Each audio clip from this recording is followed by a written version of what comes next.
Salam Horas menjua-jua, jua-jua, Yahoo, ahoy, rahayu-rahayu, salpe, salam keselamatan. Kita bertemu kembali Bapak Ibu, Saudara-saudariku. Kebetulan hari ini adalah hari pertama setelah umurku 70 tahun. Kita berbahagia karena bertemu kembali. Tuhan memberkati kita, mudah-mudahan perenungan kita kali ini untuk Evangelium tanggal 2 November 2025 membawa berkat kepada kita. Mohon di-subscribe, dibagikan dan dikomentari. Untuk memulai perenungan kita Bapak Ibu Saudara-saudariku yang terkasih, mari kita terima penyertaan dari Tuhan kita. Seperti dikatakan Paulus, kasih karunia dan damai sejahtera dari Allah Bapa kita dan dari Tuhan Yesus Kristus menyertai kamu. Amin. Firman yang akan kita renungkan ditentukan dari Nehemia 1 ayat 1 sampai 11 yang diberi judul Doa Nehemia bagi orang Israel. Riwayat Nehemia bin Hakhalkia. Pada bulan Kislev tahun ke-20, ketika aku ada di Puri Susan, datanglah Hanani, salah seorang dari saudara-saudaraku, dengan beberapa orang dari Yehuda. Aku menanyakan mereka tentang orang-orang Yahudi yang terluput, yang terhindar dari penawanan, dan tentang Yerusalem. Kata mereka kepadaku, orang-orang yang masih tinggal di daerah sana yang terhindar dari penawanan ada dalam kesukaran besar dan dalam keadaan tercela. Tembok Yerusalem telah terbongkar dan pintu-pintu gerbangnya telah terbakar. Ketika ku dengar berita ini, duduklah aku menangis dan berkabung selama beberapa hari. Aku berpuasa dan berdoa kehadirat Allah semesta langit. Kataku, ya Tuhan, Allah semesta langit, Allah yang maha besar dan dahsyat, yang berpegang pada perjanjian dan kasih setianya terhadap orang yang kasih padanya, dan tetap mengikuti perintah-perintahnya. Berilah telingamu dan bukalah matamu, dan dengarkanlah doa hambamu yang sekarang kupanjatkan kehadiratmu siang dan malam bagi orang Israel. Hamba-hambamu itu dengan mengaku segala dosa yang kami orang Israel telah lakukan terhadapmu. Juga aku dan kaum keluargaku telah berbuat dosa.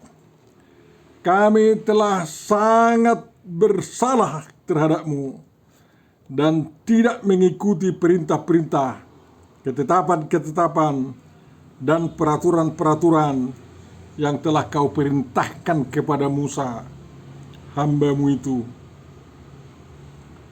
Ingatlah akan firman yang kau pesan kepada Musa, hambamu itu, yakni bila kamu berubah setia, kamu akan kucerai-beraikan di antara bangsa-bangsa.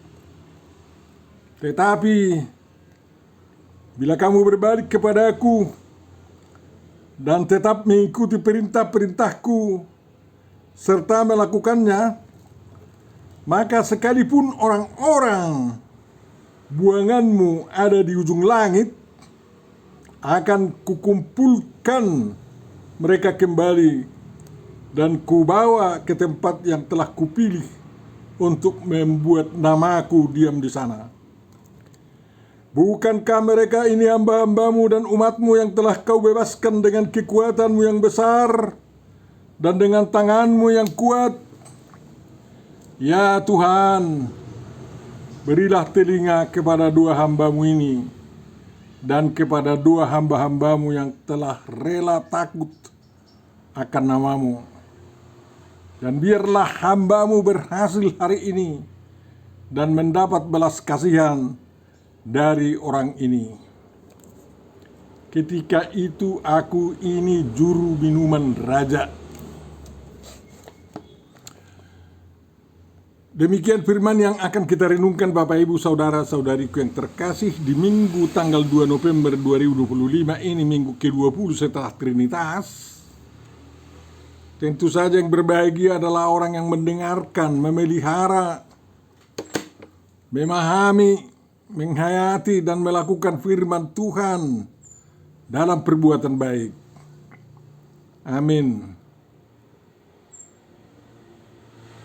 Tuhan Bapa Surgawi, berilah kepada kami pengertian akan firman-Mu yang telah dibacakan untuk kami, sehingga kami dapat menarik, menemukan apa yang menjadi pedoman hidup kami demi kemuliaan nama-Mu dalam Yesus Kristus. Kami yakin doa-doa kami akan Engkau dengarkan dan pekerjaan-pekerjaan kami akan Engkau berkati demi kemuliaan-Mu dalam Yesus Kristus. Amin.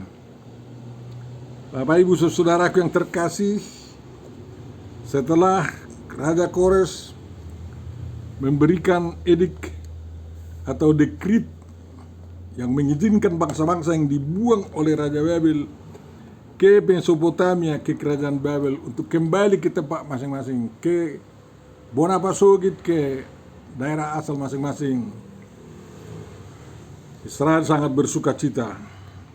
Tentu saja itu adalah hasil dari perjuangan bangsa Israel selama sisa bangsa Israel itu berada dalam pembuangan. Dan kita tahu Daniel sendiri berhasil mengalihkan pemerintahan dari kerajaan Babel ke kerajaan Persia, dan Daniel juga menjadi penasehat Raja Persia, Raja Kores dan Raja Darius. Hebat itu.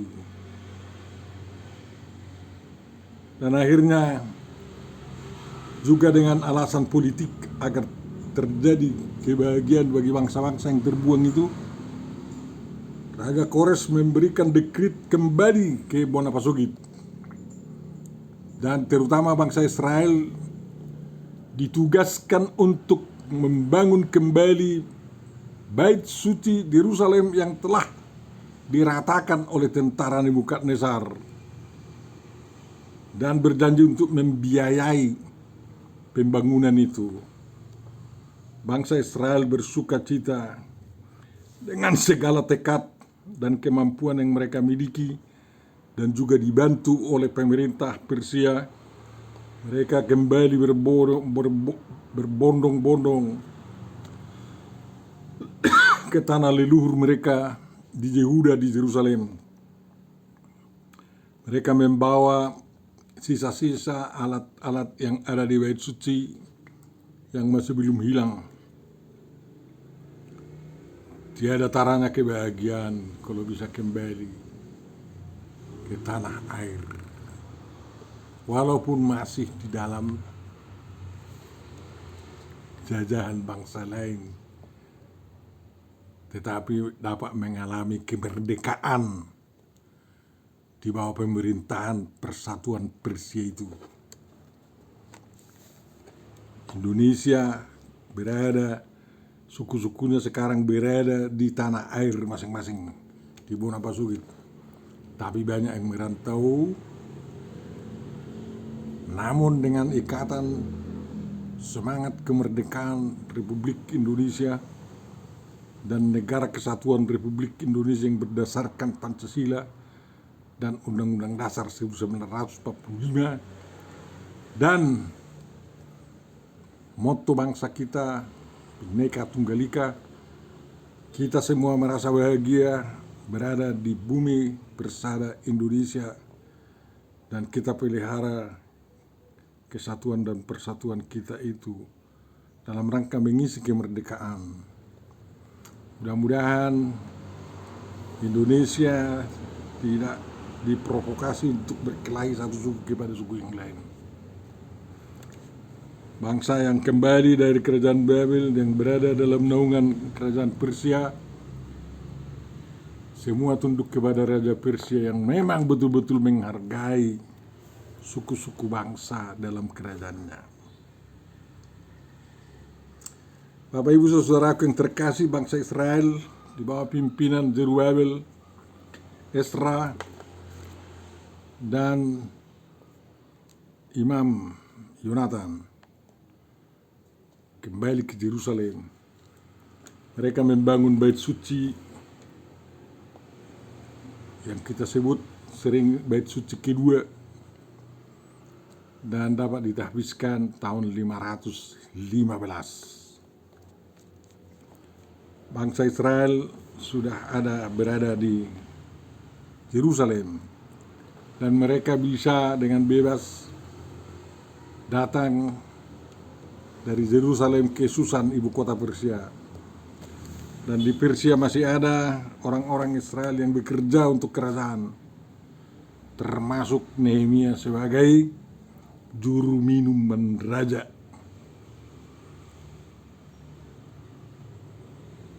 Disebutkan namanya di sini,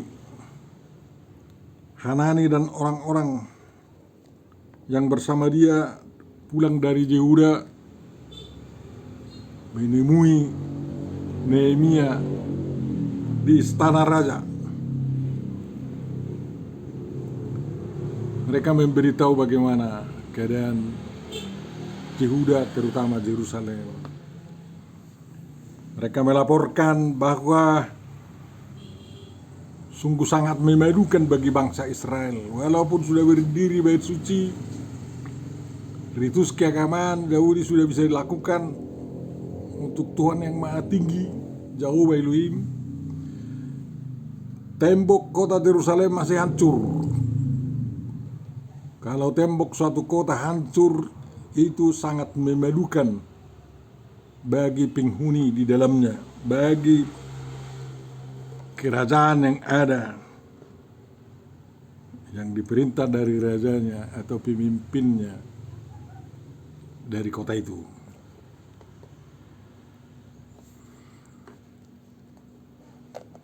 Nehemia sangat sedih mendengar bahwa orang-orang yang terluput dulu tidak ikut ditawan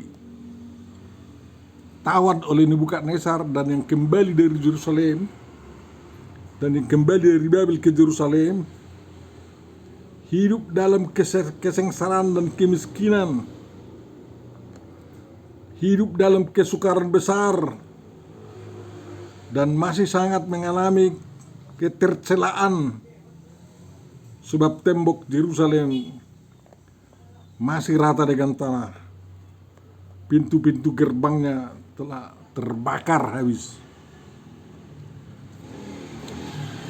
Itu berita yang sangat menyedihkan bagi Nehemia sebagai juru minuman raja. Kesedihan itu mempengaruhi dia waktu dia datang membawa minuman raja. Wajahnya sedih, dan itu diperhatikan oleh Raja Artasasta atau Raja Artasasta I Longimanus. Mengapa bermuram durja Nehemia sewaktu menyuguhkan minuman raja yang pada biasanya tidak begitu?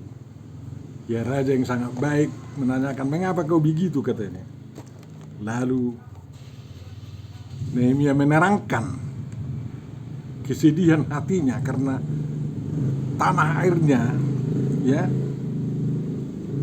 kota asalnya, kota nenek moyangnya masih sedang hancur.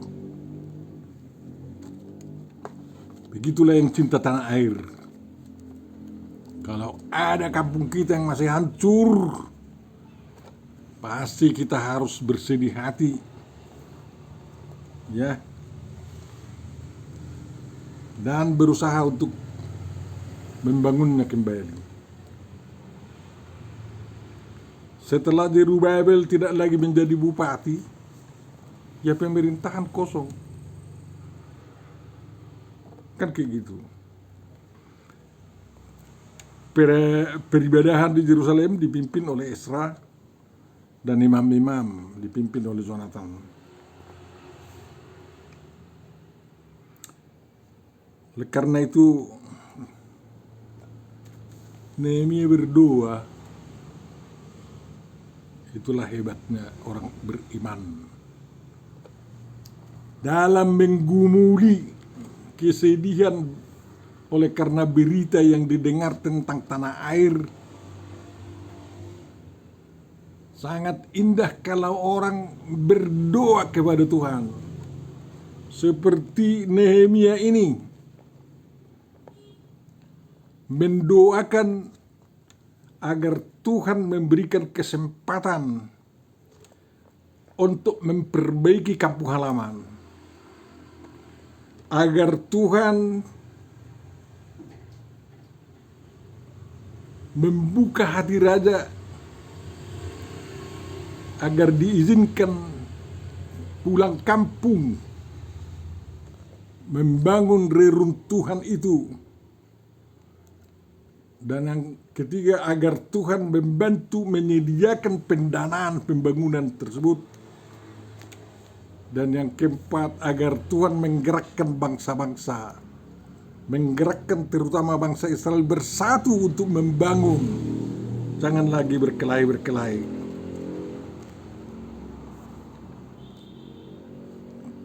Doa Nehemia dalam sebelum memulai pekerjaannya itulah yang menjadi renungan kita ini. Ya. Bagaimana rupanya doanya?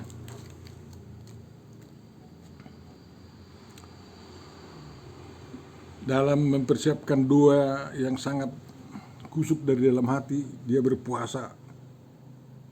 Ya.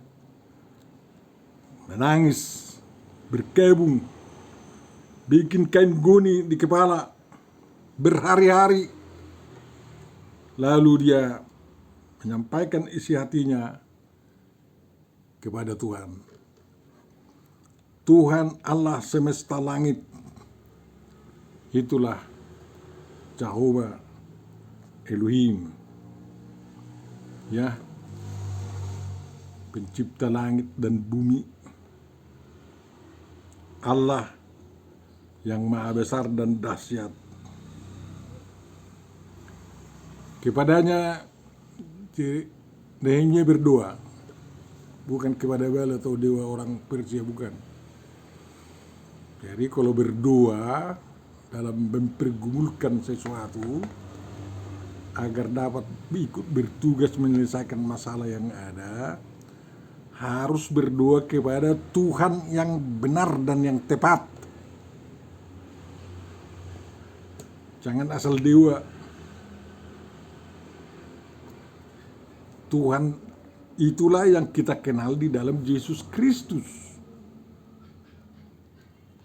Juru Selamat kita. Makanya siapa yang berdoa di dalam nama Yesus Kristus kepada Allah Bapa dan yakin doanya sungguh-sungguh, seperti dikatakan Yakobus, doanya itu berkuasa dan Tuhan mendengarkannya. Bapak Ibu saudaraku yang terkasih, dalam doanya Nehemia mengingatkan Tuhan tentang janjinya, tentang apa yang telah dilakukannya kepada bangsa Israel, tentang kebesaran hatinya mau mengampuni dosa orang-orang Israel, walaupun sebagian dari mereka telah dihukum berat. Nehemia sangat sadar akan dosa kakek moyangnya sehingga mereka terbuang, yakni bangsa Israel, bangsa Yehuda melanggar apa yang dikatakan perintah Tuhan oleh yang disampaikan oleh Musa. Ya. Kepada bangsa itu waktu pidato terakhir Musa mengatakan, apabila kamu tetap mengikuti perintah-perintah Tuhan, Tuhan akan memberkati mereka. Tuhan tetap berpegang pada janjinya, bangsa Israel akan diberkati.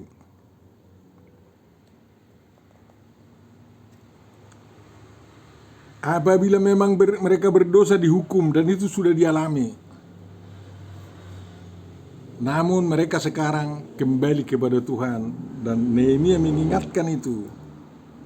Kalau kita pun berdoa, perlu bisa kita ingatkan apa janji Tuhan kepada kita dan apa janji kita. Mohon pengampunan dosa apabila kita melanggar perjanjian kita dengan Tuhan. Dan apabila memang sudah mengikutinya dengan baik, kita diberi kesempatan untuk memohon apa yang harus dapat dilakukan dan apa yang harus dibantu Tuhan kepada kita.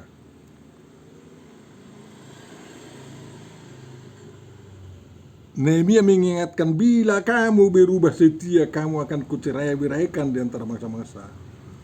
Tetapi bila kamu berbalik kepadaku dan tak mengikuti perintahku serta melakukannya, maka sekalipun orang-orang buanganmu ada di ujung langit, akan kukumpulkan mereka kembali dan kubawa ke tempat yang telah kupilih untuk membuat namaku diam di sana.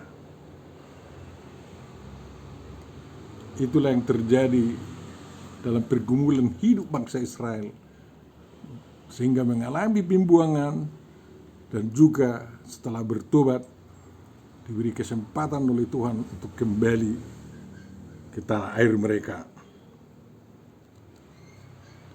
Tuhan menepati janjinya.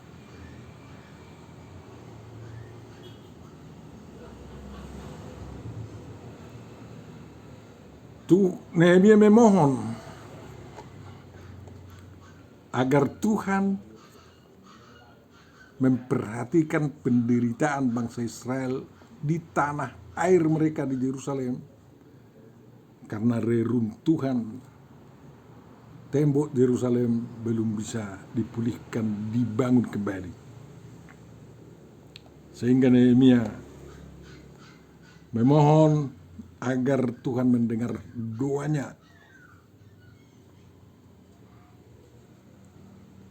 dan dia betul-betul mengatakan bahwa orang Israel yang ada di sekitarnya benar-benar sudah menjadi orang-orang yang takut akan Tuhan, dan kiranya Tuhan memberikan hasil kalau dia menghadap Raja Artasasta Longimanus, agar dia diizinkan untuk menuntaskan tugas yang berat di Yerusalem dan membantu pelaksanaan pembangunan tembok Yerusalem. Ternyata Tuhan mendengarkan doa Nehemia itu. Raja Artasasta mendapat izin kembali ke Yerusalem dengan janji akan kembali lagi.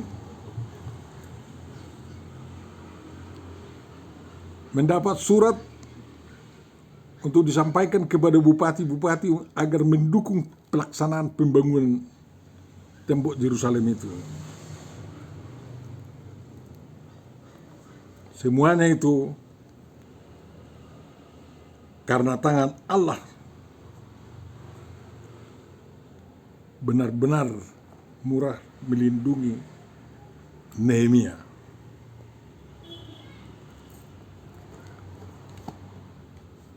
Setiap pekerjaan mendapat tantangan.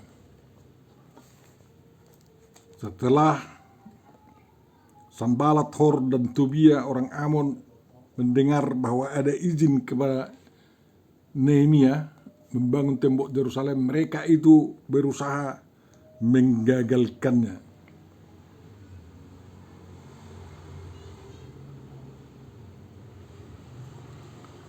Tetapi karena pengawalan yang diberikan oleh Raja Artasasta, dia berhasil masuk ke Yerusalem. Dan cerita buku Nehemia itu menjadi kisah yang sangat indah, bagaimana tembok Yerusalem bisa dibangun kembali dan Nehemia diangkat menjadi bupati di Yerusalem. Ya. Bupati yang setia kepada pemerintah pusat di Susan, di Persia.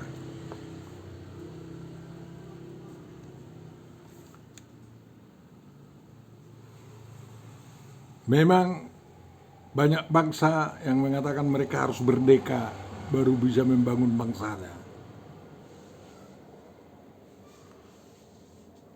Itu hanya sebagian orang gila merdeka dan tidak mau bekerja sama dengan orang lain.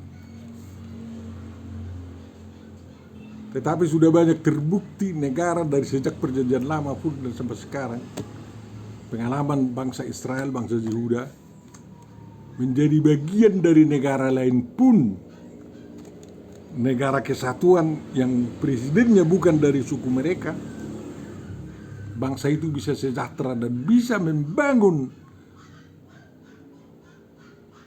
negerinya, membangun bonapasogitnya, membangun budayanya. Jadi ternyata bukan hanya harus menjadi negara merdeka seperti Timur Timur baru bisa membangun negerinya. Ya,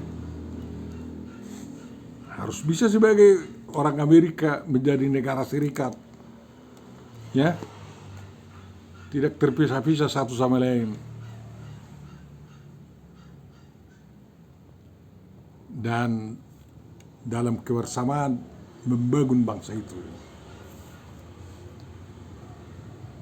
Kita, negara kesatuan Republik Indonesia, harus berani mengakui pembangunan bersama, ya, seluruh suku-suku bangsa di Indonesia. Dan kita harus kerjasama di situ. Nehemia mengalami dukungan dari pemerintah pusat, dari pemerintah daerah, dan dari pemerintah lokal dalam rangka membangun kota Yerusalem. Itu berkat kerjasama yang baik dan cinta kasih. Kalau suku-suku bangsa itu saling memusuhi, ya perang yang terjadi. Dan memang dalam pembangunan tembok Yerusalem ada orang Samaria yang memberontak, dan sehingga orang Israel, orang Yehuda membangun tembok itu sambil memegang senjata.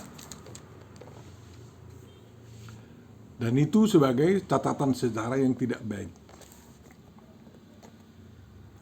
Sampai sekarang di Timur Tengah, kegilaan menjadi merdeka, menghapus kekelipahan, dan menimbulkan pemberontakan, dan sampai sekarang masih ada perang Gaza, perang Palestina, perang di Lebanon, dan lain-lain. Kita perlu renungkan itu, strategi membangun kampung halaman, ya, bukan harus kita yang membentuk tampuk pemerintahan dunia ini. Di bawah kepatuhan kepada pemerintah pusat yang memang peduli kepada rakyat,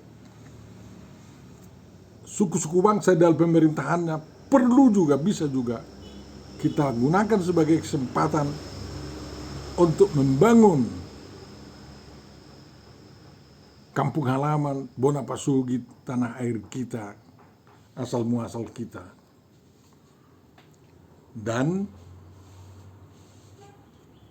itu menjadi kesempatan untuk ikut menjadi berkat bagi bangsa-bangsa lain.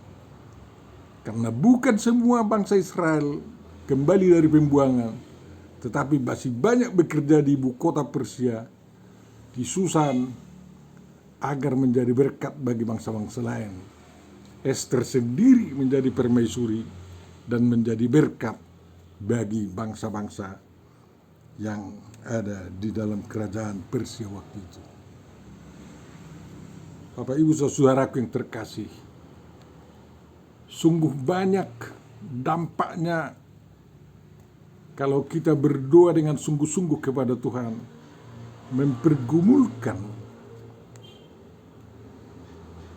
pembangunan bangsa kita yang berada di bawah pemerintahan yang bukan dari bangsa kita atau suku bangsa kita sendiri.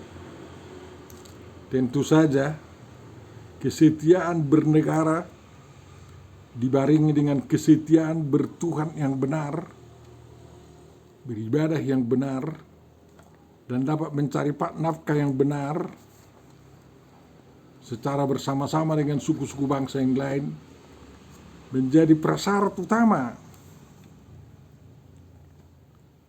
untuk bisa dapat menjalankan pembangunan itu. Banyak yang akan kita doakan di Indonesia ini.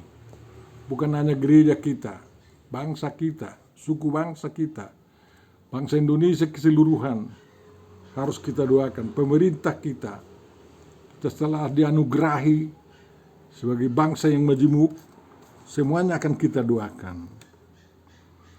Dan kalau perlu kita akan berpuasa dua puasa dalam menggumulinya, agar Tuhan menyendengkan telinganya mendengar doa-doa kita dan menuntun bangsa kita, menuntun hidup kita, menuntun gereja kita di dalam kebersamaan yang sangat membahagiakan. Gereja-gereja di Indonesia juga gereja yang sangat majemuk, ya, mungkin menjadi bagian yang sangat sulit disatukan. Masih ternyata gereja-gereja mencerai-beraikan bangsa ini, bukan mempersatukan bangsa ini, tetapi kita tidak mau bercerai. Kita harus terus belajar menggunakan Injil, keselamatan kita menjadi berkat bagi kita semua, jadi tali pengikat yang menyatukan kita. Jadi bukan hanya Pancasila, ya, juga Injil kita harus menyatukan kita, mempersatukan semangat kita membangun tembok-tembok yang masih runtuh agar menjadi utuh demi kebanggaan kita sebagai murid pengikut Tuhan Yesus Kristus. Kalau kita hidup di dalam dunia yang tembok-temboknya runtuh, tidak bisa kita andalkan untuk mengikat kehidupan kita bersama, itu sangat memalukan kita. Maka kita harus gunakan dua kita berdasarkan Injil Yesus Kristus, mempersatukan umat Tuhan, mempersatukan bangsa Indonesia, mempersatukan kekuatan kita untuk bisa hidup saling mengasihi, sehingga pembangunan kita tidak menjadi percuma. Karena setiap tembok kota atau kota yang dibangun di atas kebencian akan diruntuhkan oleh kebencian juga. Tetapi kota yang dibangun dalam kedamaian dan sukacita oleh berbagai suku bangsa akan lestari senantiasa. Tuhan memberkati kita, doa kita pasti dikabulkan oleh Tuhan. Janganlah kita berhenti berdoa. Seperti dikatakan Paulus, tetaplah berdoa. Amin. Terima kasih atas renungan yang sampai kepada kami Tuhan. Mudah-mudahan itu dapat kami gunakan, mendorong kami menjadi umat-Mu yang sangat luar biasa di tengah bangsa kami. Dan kerajaan-Mu semakin dinyatakan datang di dunia. Dalam Yesus Kristus sempurnakan doa kami. Amin.